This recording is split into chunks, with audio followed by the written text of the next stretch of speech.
வணக்கம் மக்களே. மாமா ஏன் வந்து இவ்வளோ டயர்டாக இருக்கேன்னு சொல்லி பார்க்காதீங்க.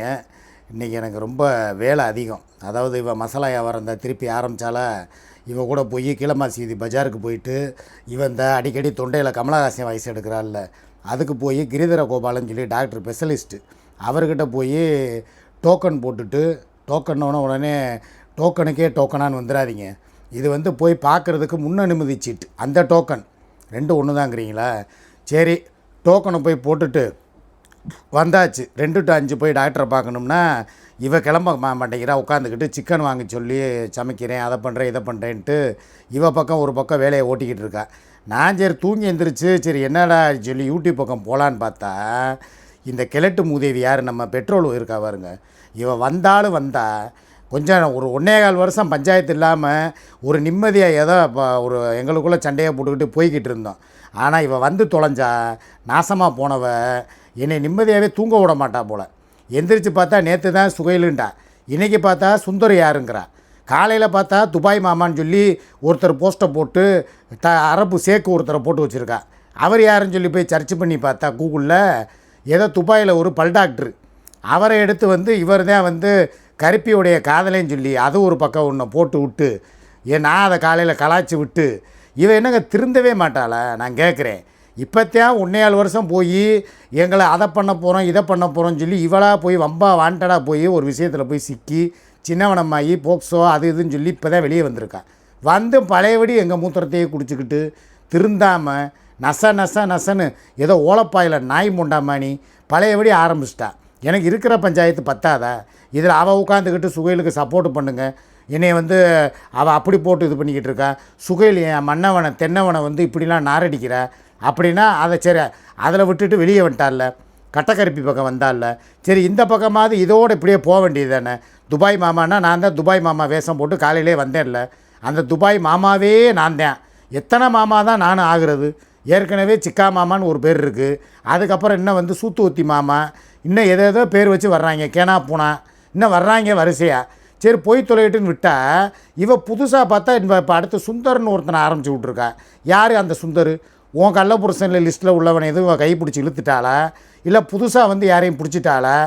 எங்களுக்கே தெரியாத விஷயங்களை பூரா இவ கதை திரைக்கதை வசனம் கட்டிங் வெட்டிங் எல்லாம் போட்டு ஒட்டிங் பண்ணி இங்கே கொண்டு வந்து வீடியோவில் காட்டிக்கிட்டு இருக்கா. இது எனக்கு என் நிம்மதியை கெடுக்குது. தயவுசெய்து நான் ஒன்று சொல்லவா, நீ யூடியூப் போட்டு போக வேணாம், நான் வேணால் போயிடுறேன், நீ வேணால் உக்காந்துக்க. கருமம் நசன்னு உலகத்தில் என்னென்னமோ நடந்துக்கிட்டு இருக்கு, அங்கெல்லாம் போக மாட்டேங்கிறா. கடைசியாக வந்து எங்கே யூரினையே குடிக்கிறதுலே முதலாக வந்து நிற்கிறா. எனக்கு இவ பஞ்சாயத்தே பெரும் பஞ்சாயத்தாக இருக்குது. இதுக்கே வந்து என்னால் தீர்வு காண முடியலை. எப்போ பார்த்தாலும் மசாலா இருந்தால் சென்னைக்கு போகணும் அப்படின்னு சொன்னால் இந்தா போவோம், வெயில் அடிக்குது, மழை பெய்யும் போது கூப்பிட்டேன் வா அப்படின்றதுக்கு அப்போ வரல. காலேஜுக்கு பிள்ளைக்கு சீட்டு பார்க்கணும், நான் அங்கே போகணும் இங்கே போகணுன்னு சொல்லி இழுத்தடிச்சா. இப்போ காலேஜும் பார்த்து முடிச்சாச்சு. இப்போ அடுத்த கட்டமாக சரி வாப்பா போயிட்டு வந்துடுவோம் அப்படின்னா மசாலா வியாபாரத்துக்கு போகிறேங்கிறா. நான் ஒரு விஷயம் சொன்னால் இவள் கோச்சிக்கிறக்கூடாது. எப்பயுமே தலைக்கு மேலே வெள்ளம் போக விடக்கூடாது, அதை ஆரம்பத்திலேயே தடுக்கணும். முன்கூட்டியே போய் ஒருத்தவங்க கூப்பிட்றாங்கன்னா அந்த நடவடிக்கைக்கு முன்னால் போய் நம்மளாக போய் நின்று அதில் என்ன ஏதுங்கிறத கேட்டு அந்த பிரச்சனையை முடித்தாதான் அது வந்து ஒரு எப்படி போகும், ஒரு சமரசமாக போகிறதா இருந்தாலும். ஏங்க இவளுக்கு வந்து சட்டம் வளையாது, சட்டத்துக்கு தான் நீ போய் நிற்கணும் கை கட்டி. ஏன்னா நீ பேசியிருக்க, உன் வாயிலிருந்து தேவையில்லாத வார்த்தைகளை விட்டுருக்க, அப்போ நீ தான் போய் முன்னாடி நிற்கணும்.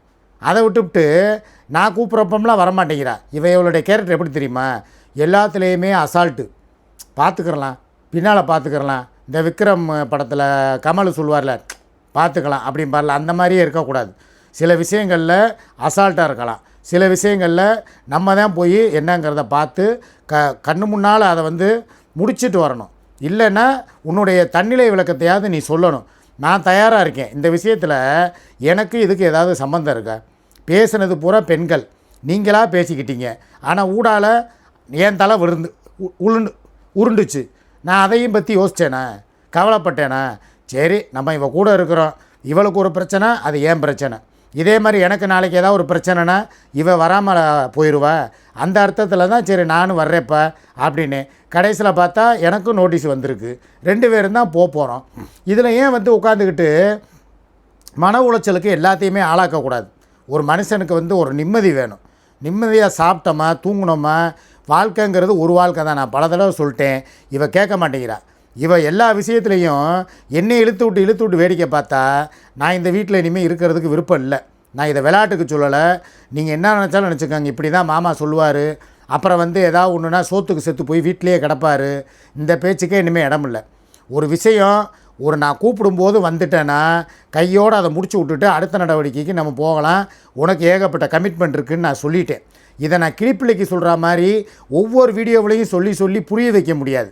நேர்லையும் சொல்லிட்டேன், வீடியோ மூலியமாகவும் சொல்லிட்டேன், எல்லா விலாவரியாகவும் சொல்லியாச்சு. பிரச்சனையை வளர்க்க வேணாம். ஆனால் இவன் என்ன நினைக்கிறா, எப்படி மூக்குப்பொடியை வந்து மன்னிச்சு விட்டாங்க அதே மாதிரி நம்மளே விட்டுருவாங்க. நம்ம என்ன அவ்வளவுக்கா நம்ம பேசணும், நம்ம சாதாரணமாக தானே பேசணும் அப்படிங்கிறா. ஒரு சில பேருடைய குணம் எப்படின்னா, ஒரு சின்ன விஷயமா இருக்கும், அதுக்கு அதை பெருசாக பூதகரமாக மாற்றுவாங்க. ஒரு பெரிய விஷயம் ஒரு சுனாமி மாதிரி வந்து ஒரு அலையடித்து ஓஞ்சிருக்கும், ஆனால் அதை வந்து அசால்ட்டாக விட்டுருவாங்க. இந்த உலகம் அது அவங்க விருப்பம். அது நம்ம யாரையும் பேசாமல் இருந்தோம்னா, உனக்கு எதுவும் நீ வாங்கி திங்காமல் இருந்தேன்னா இதை பற்றி யோசிக்க வேண்டிய அவசியம் இல்லை. அந்த அம்மா என்ன பண்ணாலும் ஏமா எங்களை பற்றி இது நம்ம வாங்கி தின்றுருக்கோம். நம்ம விசுவாசமாக நம்ம இருந்து தான் ஆகணும். வார்த்தைகள் பேசும்போது முன்ன பின்ன விடக்கூடாது. பல வார்த்தைகளை கண்ணியமாக விடணும். இதைத்தான் நான் படித்து சொல்கிறேன். நீ பாட்டுக்கும் இஷ்டத்துக்கு எதையாவது ஒன்று பேசிடுவேன். கடைசியில் அதுக்கு நான் தான் வந்து கடைங்காரை மாதிரி போய் ஒருத்தவங்க காலில் விழுந்து உங்கள் வீட்டு நாய்க்குட்டியாக இருக்கிறேன், உங்கள் வீட்டு நாய் காலில் கூட விழுகிறேன், இவ்வளோ கெஞ்சணும்னு என் வயசுக்கு இது தேவையா? நான் கொஞ்சம் யோசித்து பாருங்கள். இதெல்லாம் யாரால்? இதெல்லாம் நினச்சி பார்த்தா அந்த வீட்டில் நான் ஒரு நிமிஷம் என்னால் குடியிருக்க முடியுமா? நானும் சரி போனால் போகுது எல்லா விஷயத்துக்கும் இவளுக்கு கோஆப்ரேட் பண்ணிக்கிட்டு போய்கிட்டே இருக்கிறேன். சரி ரைட்டு, மசாலா வரம் பார்க்குறியா பாரு, உன் மைண்டை டைவெர்ட் பண்ணி அதில் கொண்டு போறியா போ, வேறு என்ன வேணும் சொல்லு, எல்லாம் நான் செஞ்சு தரேன்.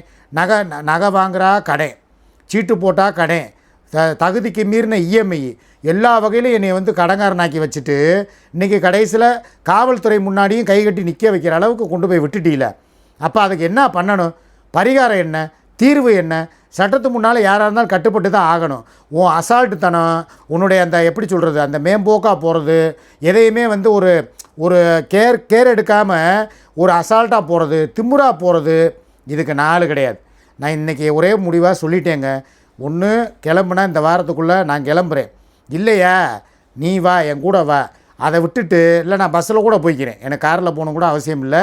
நான் பாட்டுக்கு போனேன்னா ஆம்னி பஸ்ஸை பிடிச்சேன்னா காலையில் போய் 7 மணிக்கெலாம் இறக்கி விட்டுருவாங்க. நான் பாட்டு கிளாம்பாக்கத்துலேருந்து கோயம்பேட்டுக்கு ஏறுவேன். கோயம்பேட்டிலேருந்து பக்கத்தில் தான் அந்த ஸ்டேஷனு. அழகாக போய் வேலையை முடிச்சுட்டு நான் பாட்டு கிளம்பி வந்துடுவேன். என் பிரச்சனைலாம் பெருசு கிடையாது. என்னையெல்லாம் நான் போய் நின்ன உடனே அந்த அம்மாட்ட சொன்னேன்னா, ஏம்மா என்னை மன்னிச்சிருன்னு சொல்லி ஒரு கும்பிடு போட்டேன்னா அடுத்த நிமிஷம் சரிண்ணே விடுங்கண்ணேன்ட்டு போயிடும். ஆனால் நீ தான் எல்லாத்துக்கும் காரணம். மெயினான ஆள் நீ தான் வந்து ஆகணும். எனக்கு ஒருக்கா உனக்கு ஒருக்கா அந்த அம்மா வராது. வந்தால் 2 பேரும் சேர்ந்து 2 பேரும் போகணும். அந்த அம்மா வரும், நம்மளும் வக்கீலோடு போகணும். செலவு பார்த்தா முடியாது. ஏன் இதே திருச்சி சாதனா விஷயத்தில் இங்கேருந்து நாங்கள் 2 பேரும் போகலையா? 3 வக்கீலை கூட்டு போகலையா? பிரச்சனையை முடிச்சுட்டு வரலையா? பிரச்சனைனா எல்லாம் பிரச்சனை தான். ஒரு பிரச்சனையை ஆரம்பித்து விட்டுட்டேன்னா அதை எப்படி முடிக்கணுமோ அதுக்கு என்னமா சொன்னேன். உன் மையனால் தானே அந்த பிரச்சனை வந்துச்சு, உன் மகனுக்கு சப்போர்ட் பண்ணி தானே நான் பேசினேன், அதனால தானே சாதனா விஷயம் விஸ்வரூபம் ஆச்சு அப்படிங்கிறா. சரி இந்த விஷயம் யாருனால வந்துச்சு? இதுக்கு என்னையை தான் பழிய போடுறான். உன்னால் தானே வந்துச்சு. நீ பழகின பழக்கம் தானே, ஓ மூலியமாக தானே அவங்களுக்கு எனக்கு என்னைய தெரியும். இல்லைனா அவங்கள யாருன்னு எனக்கு தெரியுமா? அப்படின்ட்டா நான் எனக்கு 1000 பேரை தெரியும். எல்லாருக்கூடையும் பழக்க வைக்கிறது நீ தானே. அப்போ நான் வந்து சில விஷயங்களில் பல தடவை சொல்லியிருக்கேன். சில விஷயங்களை உனக்குள்ளே வச்சுக்க. போய் இந்த கேணியில் உட்காந்து பஞ்சாயத்து கேணியில் உட்காந்துக்கிட்டு பஞ்சாயத்து பேசுகிறது, இப்படி பண்ணிட்டாரு அப்படி பண்ணிட்டாருன்னு என்னையை பற்றி போய் பேசுகிறது, புரணி பேசுகிறது, இது ஒரு நாளைக்கு முத்தி கத்திரிக்காய் முத்துனா கடத்தருக்கு வந்த கதையாக நீ பேசுகிற பேச்சுக்கெல்லாம் ஒரு நாள் பலன் அனுபவிப்பேன். அளவாவைன்னு சொல்லி கேட்காம அளவுக்கு மீறி பேசி இன்றைக்கி எதில் போய் நிற்கிது பிரச்சனை? கேட்டால் என் மேலே தூக்கி பழிய போடுறான். இப்போயும் சொல்கிறேன், பேசுகிறதா இருந்தால் வா, 2 பேரும் போவோம், சட்டத்துக்கு கட்டுப்படுவோம், என்னங்கிறத முடிச்சு விட்டுட்டு வருவோம். நமக்கு தலைக்கு மேலே 1008 பிரச்சனை இருக்குது. இதுக்கு மேலே நான் சொல்லிக்கிட்டு இருக்க மாட்டேன். நான் மாத்திரம் சிங்கிளாக கிளம்பி போய்கிட்டே இருப்பேன். அதுதான் என் முடிவு. நீ என்ன முடிவு எடுக்கிறங்கிறத இன்றைக்கி சாயங்காலத்துக்குள்ளே சொல்லு. இல்லை நாளைக்கு காலையில் நான் கிளம்பிடுவேன். இதுக்கு மேலே என்னால் பொறுத்துக்கிட்டு இந்த வீட்டில் இருக்க முடியாது. நீ உட்காந்துக்கிட்டு இந்த மசாலாவை அரைச்சி காய போட்டு வியாபாரம் பார்க்குறதுலே இரு. நான் கேட்குறேன், சம்பாதிக்கிறீல்ல, சம்பாதிக்கிற காசு உனக்கு நிலைக்குதா? எவ்வளோ காசு வந்தாலும் கோர்ட்டுக்கும் வக்கீலுக்கும் இங்கேருந்து வாய்தாவுக்கும் போய் ரூம் போடுறதுக்கும் இதுக்கே காசு காலியாகுதே. நல்ல முறையில் சம்பாதிக்கணும். சில பேர் சொல்கிற மாதிரி ஒரு காசு எப்படி வருதோ அப்படியே தான் போகும். ஒரு நல்ல மனசோடு நீ உனக்கு 4 பேர் காசு கொடுத்தாங்கனாலோ இல்லை நீ வாங்குறது உழைச்சி சம்பாதிச்சாலோ உன் காசு உடம்புல ஒட்டும். இப்போ எனக்கே இப்போ நான் இருக்கேன், நான் சாப்பிட்ற சோறு உடம்புல ஒட்டணும்னா நான் கொஞ்சமாவது உழைக்கணும். என்னைய ஒரு 4 பேர் கழி ஊற்றாமல் இருக்கணும். என்னைய சும்மா களி ஊற்றி இவளை உன்னையும் களி ஊற்றி நீலாம் ஒரு ஆளா, நீ ஒரு அவன்னு சொல்லி உன்னை ஏதாவது பேச உனக்கு அந்த காசு நிலைக்குமா? நான் கேட்குறேன். நீ மசாலா வியாபாரம் இப்போ தான் பார்க்குற, உழைச்சி வியாபாரம் பார்க்குறது இப்போ தான். இதுக்கு முன்னால் யூடியூப்பில் கத்தி சம்பாரித்த காசெல்லாம் அப்படித்தானே போகுது, காற்றோட காற்றாக தானே போகுது. புரிஞ்சுக்க. நான் இவளுக்கு மாத்திரம் இல்லை, எல்லாருக்குமே பொதுவாக ஒன்று சொல்கிறேன். உழைக்காத காசு நிலைக்காது. நம்ம காசு நிலைக்கணும்னா கொஞ்சமாவது வேர்வை சிந்தி உழைக்கணும். அப்படி இல்லாட்டினா நல்லவங்க கூட ஒரு நாள் நம்மளுக்கு கெட்டவங்களாக மாறிடுவாங்க. அதுதான் இப்போ நடந்துக்கிட்டு இருக்கு. இது காலம், கலிகாலம். கர்மா அதோடைய வேலையை அப்பப்போ காட்டும். அதுதான் உனக்கு காட்டிக்கிட்டு இருக்கு. உனக்கே விசுவாசமாக நல்லது செஞ்சவங்களையே நீ நாக்கில் நரம்பு இல்லாமல் பேசுனதுல அந்த வினை தான் இந்த வினை. இதை தீர்த்ததுக்கப்புறம் இனிமேலாவது பார்த்து பேசு. யாரை பார்த்து பேசு? இப்போ பொறுமையாக பேசு. யாருக்கிட்டேயும் வந்துக்கிட்டு ஒரு கடுமையான சொற்களை உபயோகிக்காத. அதோடைய பலனை அதை தான் அனுபவிப்பாங்க. இப்போ பெட்ரோல் பிச்சை அனுபவிக்கிறாளா? அது காரணம் என்ன? அனுபவிச்சுட்டு இன்னும் திருந்தலாவ. இன்னமும் பார்த்தா என் குடும்பத்தை தான் உட்காந்துக்கிட்டு சுகையில், அவன் பேர் என்னமோ சுந்தருங்கிறா, அப்புறம் பார்த்தா இன்னும் ஒவ்வொரு பேரை. இப்போ இவளுக்கே இந்த வினை இப்போ சேர்ந்துச்சு. சுமியை சும்மா இருக்காமல் சுகையில், சரத்து அவுத்து காட்டினவ, ஏசியில் படுத்துக்கிட்டே காட்டினவ, உன் புருஷன் உனக்காக ஏசி வாங்கி போட்டு அதில் நீ திறந்து காட்டின, அப்படி இப்படின்னு சொல்லிக்கிட்டே இருந்தா தெரியுமா? அதோட பலன் தான் இன்றைக்கி இவன் அனுபவிக்கிறான். நான் ஏன் வாயில் விழுகக்கூடாதுல. நான் அவளுக்கு ஒரு நல்ல மனசோடு ஏசி வாங்கி கொடுத்தேன். சரி பாவம், வெயில் நேரத்தில் கஷ்டப்படுறாங்க, என் பேரன் என் பிள்ளைகளுக்கு உதவும் அப்படின்னு சொல்லி வாங்கி போட்டது தான் அந்த ஏசி.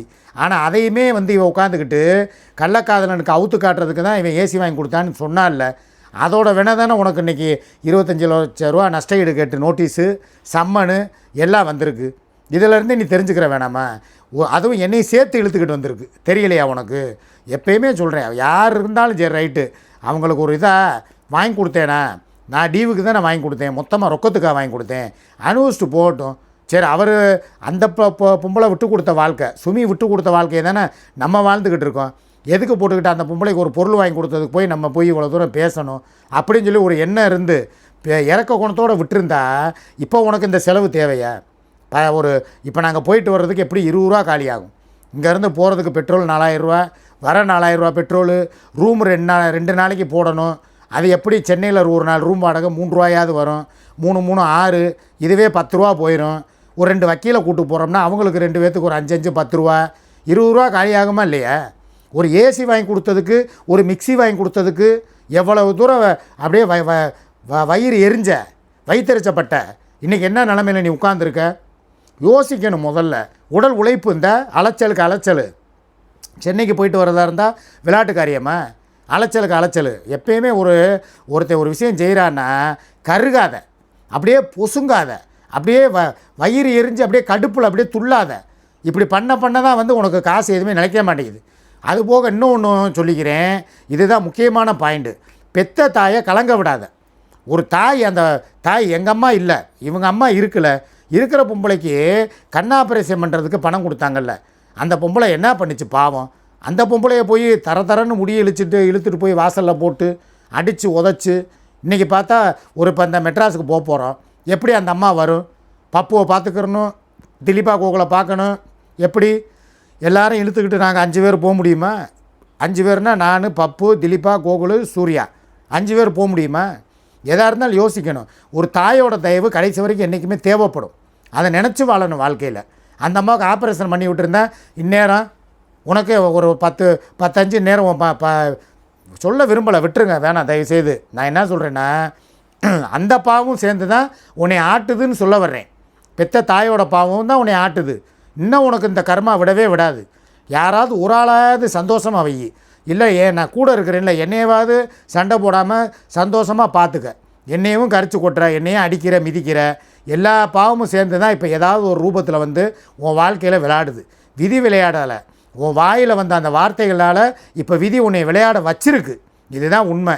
திருந்துனா திருந்து, வருத்தப்பட்டால் உனக்கு வாழ்க்கை இருக்குது. திருந்துனா உனக்கு சில இது இருக்குது, சொன்னால் புரிஞ்சுக்கிறணும், அவ்வளோதான். இல்லைனா எனக்கு தெரியாதுங்க, அவ்வளோதான். நான் போய்கிட்டே இருக்கேன், கூட கூப்பிட்ற இடத்துக்குலாம் போகிறேன். இனிமேலாவது வாழ்க்கையில் முன்னேறதுக்கு உண்டான வழியை பாரு, யாருக்கிட்டே உரண்டலுக்காத, வம்புழுக்காத, அவ்வளோதான் சொல்ல முடியும்.